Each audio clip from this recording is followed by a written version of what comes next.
kushiriki wine.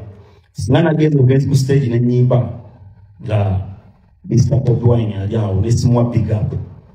Nitambula butambuzi nengenda.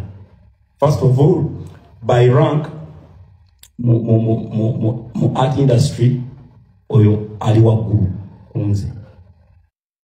I have to pay respect.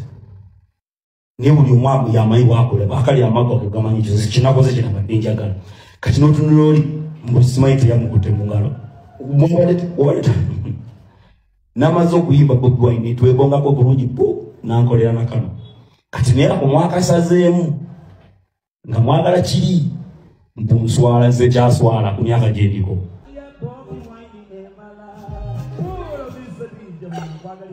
Omulangira Ssuuna ayogedde ku kikangabwa ekyamutuuseeko ku konsati ya Mickey Wine muganda wa Bobi Wine oluvannyuma lwa Bobi Wine okugaana okumubongako. However, yagamba bantu butaagaliza Bobi Wine yamubonzeeko n'amulaga ne sign ya respect kwegamba ekintu kikyamuwuumira ku mutu. Omanyi omuntu okukola ekintu ne kifuuka ekirooto eky'entiisa.